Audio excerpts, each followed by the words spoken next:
सामान्य साथियों, जय हनुमान ज्ञान गुरु सागर। आज के पावन, प्रेरक, अद्भुत और अद्वितीय कथा प्रसंग में हम चर्चा करेंगे कि शरीर की भयानक पीड़ा आदि व्याधियों के तुरंत या समूल निस्तारण या नष्ट करने के लिए हनुमान बाहुक जो है अचूक दवा या कहें रामबाण। सामान्य साथियों, आप सभी जानते हैं श्री राम जी के परम भक्त हनुमान जी ज्ञान गुण के सागर हैं और माँ सीता ने इनको वरदान दिया था, अष्ट सिद्धि नौ निधि के दाता, असवर दीन जानकी माता। हनुमान जी और देवताओं का कहा गया, और देवता चित्त न धरई, हनुमत से सर्व सुख करई। यानी जहां कोई और देवता की उपासना से फल नहीं मिलता हो, हनुमान जी की उपासना सर्व फलदायक है। और ये भी कहा गया है कि कवन सुकाज कठिन जग माही, जो नहीं हो ता तुम पाही। सामान्य साथियों, ये हनुमान जी की जो बताया महिमा है। आज हम हनुमान जी की महिमा पर आधारित ही ये जो प्रसंग आपकी सेवा में प्रस्तुत करने जा रहे हैं वो है भक्त श्रोवण कविवर भूषण गोस्वामी तुलसीदास जी के जीवन का। हुआ ये था कि संवत 1664 में गोस्वामी जी के शरीर में एक पीड़ा पैदा हुई और उनकी एक बाह में भयानक विकराल पीड़ा पैदा हुई और फोड़ा फुंसियां भी हो गई। जितनी उपचार की व्यवस्था की गई उससे कोई फायदा नहीं हुआ। इसके बाद तंत्र मंत्र तमाम विधियों का प्रयोग किया गया और कोई लाभ नहीं हुआ। इस व्यथा को गोस्वामी तुलसीदास जी ने अपनी अमर कृति दोहावली में भी चित्रित किया है। वो है दोहा 234। मैं आपको सुना रहा हूं पढ़ के।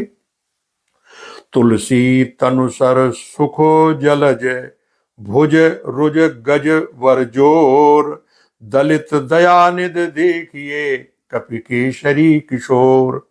हे दयानिधि हनुमान जी, देखिए तुलसीदास जी के शरीर रूपी सरोवर के सुख रूपी कमल को यह भुजा का रोग रूपी हाथी बलपूर्वक नष्ट कर रहा है। आप केसरी नंदन है, यानी शेर हैं। जिस तरह शेर को देख करके हैं हाथी जो है ना विचलित हो जाते हैं, तो वो यहाँ उपमा दी है कि आप केसरी नंदन हैं और इसलिए इस मत वाले हाथी को परास्त कर दीजिए। इस तरह से उन्होंने अपनी पीड़ा का बखान किया है।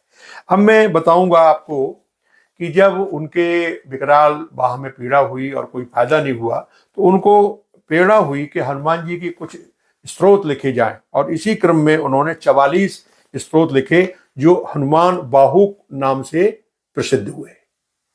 ये गीता प्रेस से भी प्रकाशित है।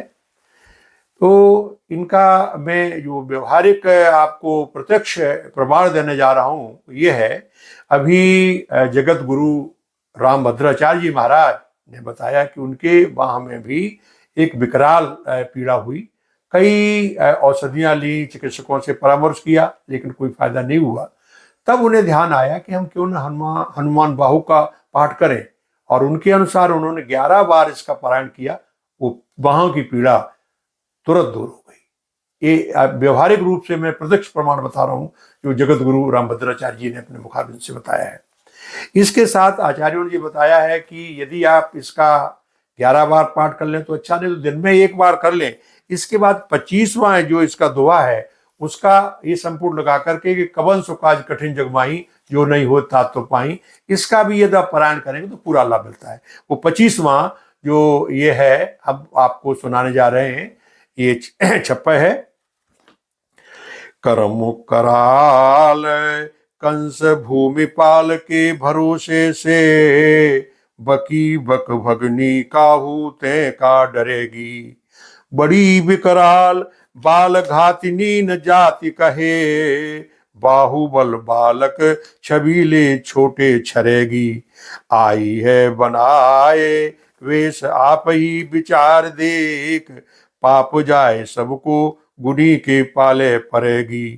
पूतना पिशाचिन ज्यों कपि कान तुलसी की, बाह पीर महावीर तेरे मारे मरेगी। बाबा गोस्वामी जी लिख रहे हैं, इसका अर्थ है कि कर्म रूपी भयंकर कंस राजा के भरोसे बकासुर की बहन पूतना राक्षसी क्या किसी से डरेगी। बालकों को मारने में बड़ी जो भयावह है जिसकी लीला कही जाती है, वो अपने बाहुबल से छोटे छविवान शिशुओं को छलेगी। आप ही विचार कर देखिए, वह सुंदर रूप बनाकर आई है, यदि आप सरी के गुड़ी के पाले पड़ेगी तो सभी का पाप दूर हो जाएगा। हे महाबली कविराज, तुलसी की बाहु पीड़ा पूतना पिशाचिनी के समान है और आप बालकृष्ण स्वरूप हैं, इसलिए आप इसे मार करके मेरा कल्याण कीजिए। इस तरह से ये जो 25वां हमने आपको छप्पे बताया, इसको घनाक्षरी का भी आप पाठ करेंगे तो आपको पूर्ण लाभ होगा। तो सामान्य साथियों, आज के इस पावन प्रसंग में हमने हनुमान बाहु की आपको महिमा बताई। आशा है आप इसके पारायण से अपने संबंधियों के, परिचितों के जो पीड़ाएं हैं शरीर की, फोड़ा फुंसी इत्यादि में, इसका प्रयोग करके आप जो है लाभ उठा सकते हैं। यही इसका संदेश है। आज हम अपनी संवाद यात्रा यही समाप्त करते हैं। जय हनुमान ज्ञान गुण सागर।